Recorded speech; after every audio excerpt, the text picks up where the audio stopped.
Hello বন্ধুরা, আশা করি সকলেই ভালো আছো।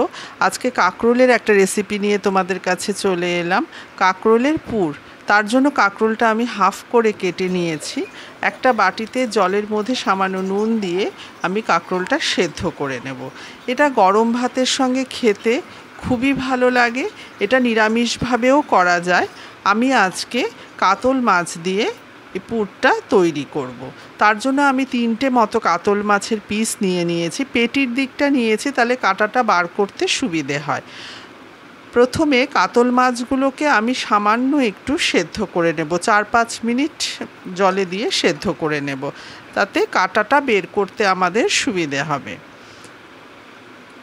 আমাদের সেদ্ধ হয়ে গেছে, মাছগুলো জল থেকে তুলে এবার আমরা কাটাগুলো বের করে নেব। আর পুরের জন্য যে ব্যাটারটা তৈরি করতে হবে, তাতে আমি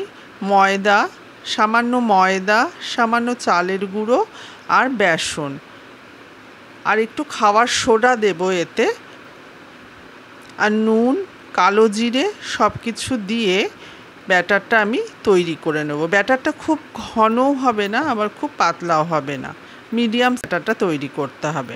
ব্যাটারটা হয়ে যাবার পর এদিকে আমি মাছটাও বেছে নেব, মাছের কাঁটাগুলো সমস্ত বেছে নেব। বেছে নিয়ে তারপর মাছের একটা পুর তৈরি করব। পুরের জন্য আমি যা যা নিয়েছি সেটাও তোমাদেরকে দেখাচ্ছি, পুরটা কিভাবে তৈরি করতে হবে।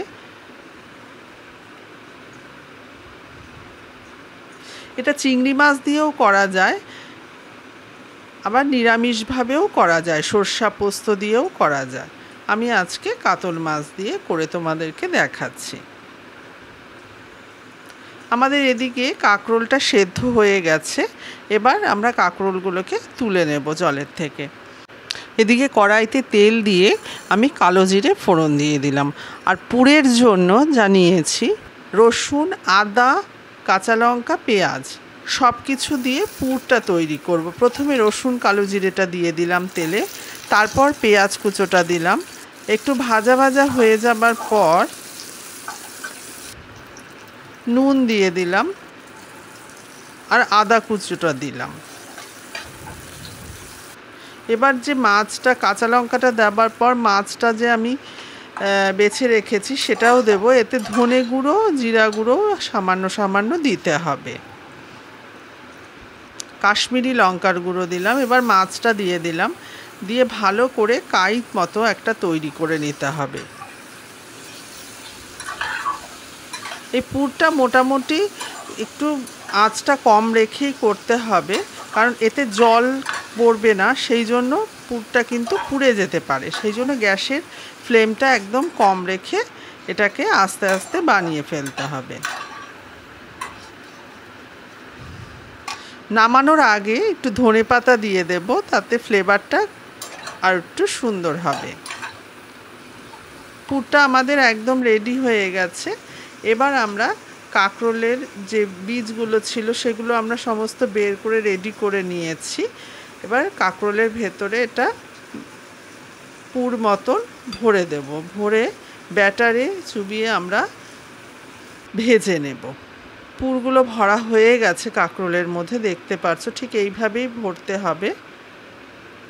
এবার এটাকে ব্যাটারের মধ্যে চুবিয়ে, ব্যাটারটা বেশি পরিমাণে দেব না, খুব অল্প গায়ে যাতে লেগে থাকে সেই হিসাবেই দিতে হবে। দিয়ে আমরা এটাকে খুব কম আঁচ করে আস্তে আস্তে ভেজে নিতে হবে। আঁচটা বেশি দিলে কিন্তু বাইরেটা পুড়ে যাবে, ভেতরটা হবে না, খেতে ভালো লাগবে না। তেলটা গরম হয়ে গেছে, এবার আমরা পুরগুলো আস্তে আস্তে এতে দিয়ে ভেজে নেব। এটা গরম ভাতের সঙ্গে খেতে দারুণ লাগে।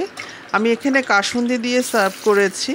এটা খেতে অসাধারণ হয়েছিল। তোমরা বাড়িতে একবার ট্রাই করে দেখবে, আশা করি তোমাদেরও ভালো লাগবে। প্রন পোলাও আর ক্ষীরোদ কাতলার রেসিপির লিঙ্কটা আমি ডেসক্রিপশান বক্সে দিয়ে দিয়েছি, তোমরা দেখো, আশা করি তোমাদের ভালোই লাগবে। সকলে সুস্থ থেকো, ভালো থেকো। আসছি আরও নতুন নতুন রেসিপি নিয়ে।